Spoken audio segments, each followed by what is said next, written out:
Hello friends, एक बार फिर से एक नए वीडियो के साथ। तो दोस्तों, आज मैं जो वीडियो लेकर आया हूँ इसका नाम है प्रेजेंट इंडेफिनिट टेंस। जैसा कि बहुत सारे बच्चे कह रहे थे कि सर जो आपका वीडियो है वो क्वालिटी नहीं, बहुत धुंधला धुंधला दिखाई देता है, तो उनको मैं बता दे रहा हूँ। मैं वीडियो जो बनाता हूँ एचडी बनाता हूँ, ठीक है ना, 1080 पर। तो आप लोग एक काम करिएगा, सेटिंग में जाइएगा, वीडियो के सेटिंग में जाइएगा और वहाँ से उसकी क्वालिटी को बढ़ा दीजिएगा। आप क्वालिटी बढ़ा दीजिएगा। अगर मैं एक पॉइंट भी लगा दूंगा बोर्ड पर तो आपको वो भी नज़र आएगा। तो इसलिए आप क्वालिटी बढ़ा दीजिए, आपको अच्छे से दिखाई देगा, ठीक है ना। तो चलिए फिर स्टार्ट करते हैं बिना किसी देरी के। देखिए, आज का जो हमारा सेशन है उसका नाम है प्रेजेंट इंडेफिनिट टेंस। क्या नाम है? Present indefinite tense. इसमें क्या है, ध्यान दीजिएगा। इसका जो हिंदी मीनिंग है वो है अनिश्चित वर्तमान काल। अनिश्चित वर्तमान काल, ठीक है। इसका जो आइडेंटिफिकेशन है क्या है, देखिए पहचान। जिस हिंदी वाक्य के अंत में ता है, क्या है? ता है। आप इसको बराबर नोट करते रहिएगा। पहले आप वीडियो को रोक करके क्या करेंगे, इसको नोट कर लेंगे, ठीक है ना। नोट करते चलिए और इसको ध्यान से समझते चलिए, क्योंकि अगर आप समझते रहेंगे और नोट करते रहेंगे तो मैं पूरे गारंटी के साथ कहता हूँ आपको एक को समझ में नहीं आएगा। तब आप क्या कहेंगे, अरे फलाने सर कैसे पढ़ाते हैं, फलाने सर ऐसा पढ़ाते हैं, उनको समझ में नहीं आता, उनका वीडियो अच्छा नहीं है। अरे भैया, आप वीडियो को ध्यान से देखिए ना, काहे समझ में नहीं आएगा। चलिए आइए देखिए और ध्यान से देखिएगा, ठीक है। हमने क्या बताया, इसका जो पहचान है वो क्या है, ता है, ती है, ते है। आदि शब्द आते हैं, एकदम अंत तक आएंगे, ठीक है ना। आदि शब्द आते हैं उसे अनिश्चित वर्तमान काल कहते हैं, ठीक है। अनिश्चित वर्तमान काल कहते हैं। इसका जो हेल्पिंग वर्ब होता है वो क्या है, डू और डस है। डू का प्रयोग हम प्लूरल नंबर के साथ करते हैं, यानी कि बहुवचन के साथ। इसमें जो सब्जेक्टेड मतलब सब्जेक्ट आते हैं वो क्या है, यू वी दे आई। क्या होता है, यू वी दे आई। और क्या होता है, डबल नेम आता है, ठीक है। क्या क्या आता है, डबल नेम।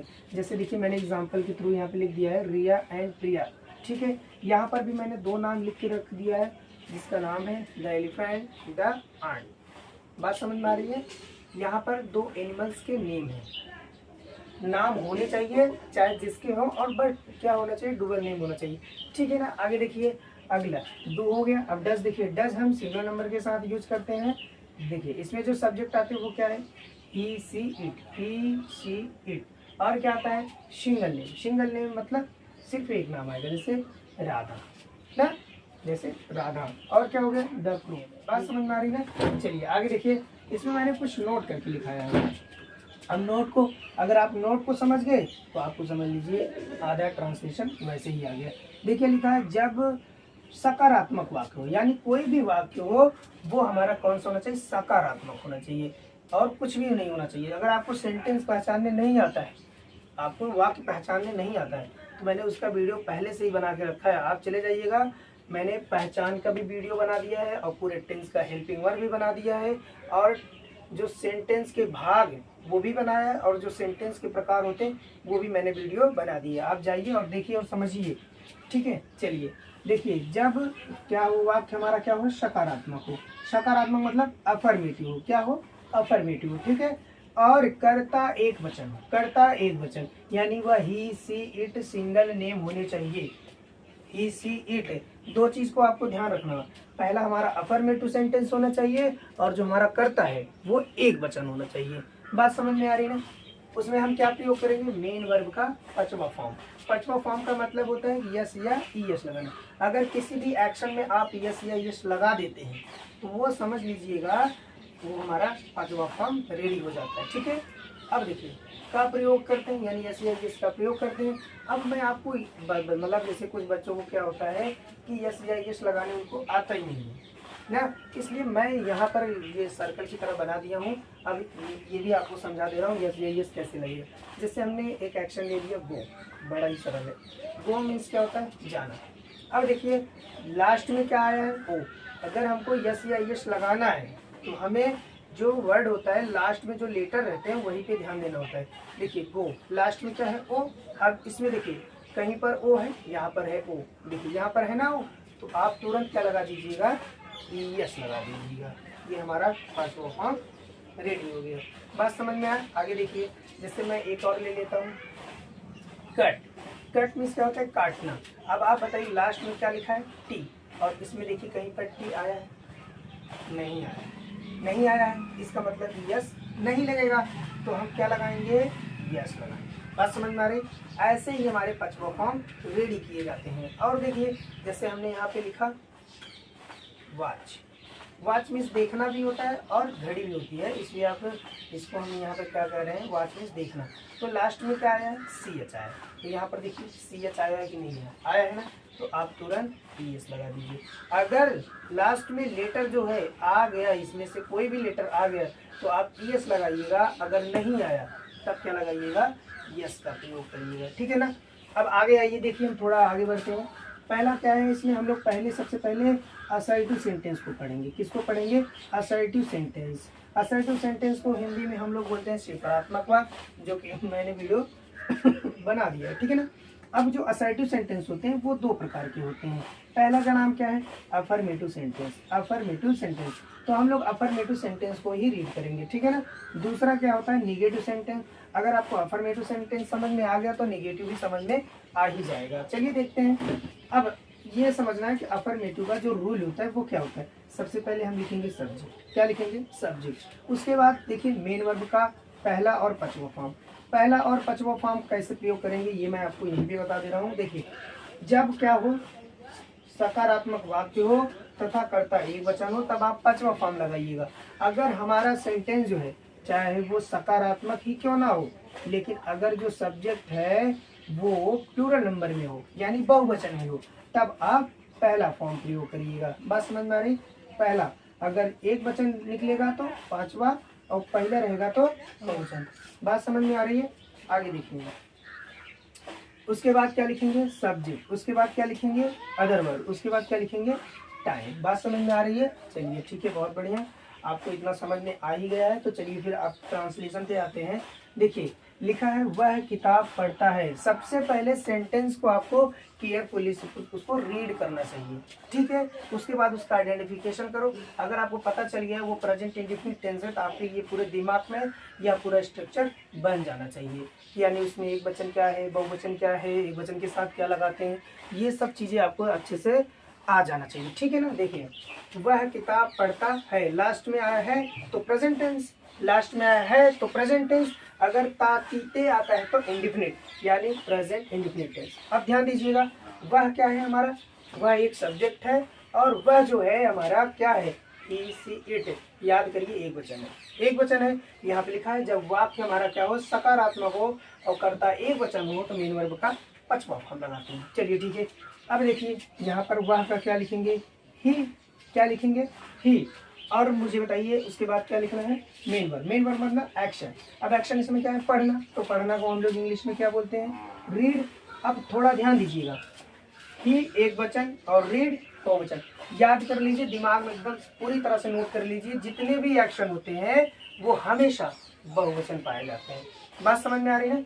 चलिए फिर देखिए, अब ही रीड, यानी ही हमारा एक वचन है। देखिए लिखा है जब आप सकारात्मक, सकारात्मक वाक्य है और कर्ता क्या है, एक वचन। 5वां फॉर्म लगाइए। और देखिए लास्ट में क्या है, डी। और उस सर्कल में देखिए तो डी है, उसमें नहीं है, आप तुरंत लगा दीजिए यस। बुक, द बुक, हो गया। यानी सब्जेक्ट मेन वर्ब का 5वां फॉर्म, उसके बाद ऑब्जेक्ट, उसके बाद अदर वर्ड। ये टाइम वगैरह है नहीं, इसलिए इसको लिखेंगे नहीं। आगे देखिए, श्याम दीपक को पीटता है। ध्यान से पढ़िएगा, श्याम दीपक को पीटता है। अब लास्ट में क्या आया है, क्या आया है।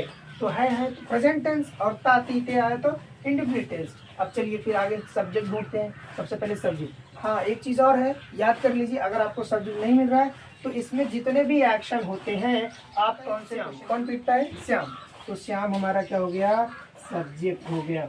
और थोड़ा दिमाग लगाइए, श्याम सिंगल नेम है, इसलिए एक वचन, और एक वचन के साथ हम यस या यस का प्रयोग करते हैं। हाँ खास बात, एक बात और बता दूं, डू डज का प्रयोग हम नेगेटिव सेंटेंस में करते हैं, यस नो टाइप में करते हैं, yes no type negative sentence में करते हैं, डब्ल्यू एस टाइप में करते हैं, W S type negative sentence में करते हैं।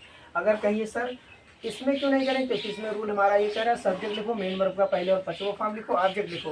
तभी मैं आपको डू डज का प्रयोग नहीं बता रहा हूँ। जब मैं आपको नेगेटिव सेंटेंस बताऊंगा तब वहाँ पे आपको डू डज बताऊंगा, तब मैं आपको यहाँ पर पहले और 5वां फॉर्म नहीं बताऊंगा। बात समझ में आ रही नहीं है। चलिए आइए थोड़ा सा और देख लीजिए, फिर चलते हैं आगे। देखिए कौन पीटता है? श्याम।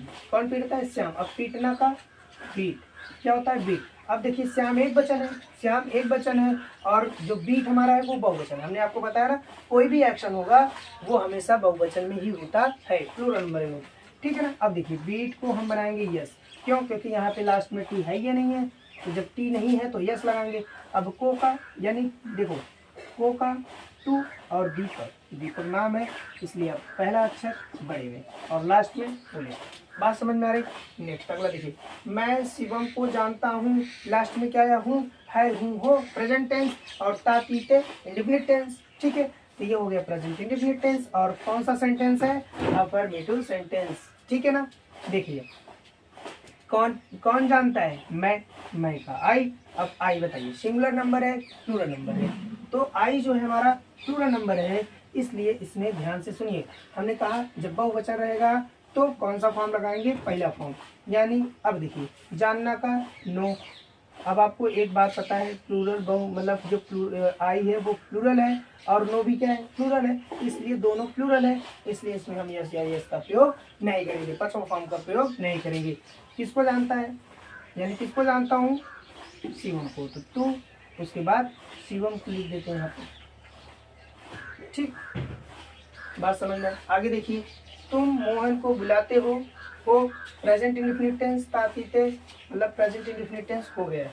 अब देखिए कौन बुलाते हो? ये तुम का यू, ये भी हमारा बहुवचन है। बुलाना का कॉल, अब ये भी बहुवचन, ये भी बहुवचन, इसमें पांचवा फॉर्म नहीं लगाएंगे। को का तू, और मोहन का जो पहला अक्षर होगा वो बड़े में होगा। ठीक है, मोहन। ठीक, चलिए एक बड़ा सा ट्रांसलेशन लिया है मैंने और मैं इसको बताना चाहता हूँ।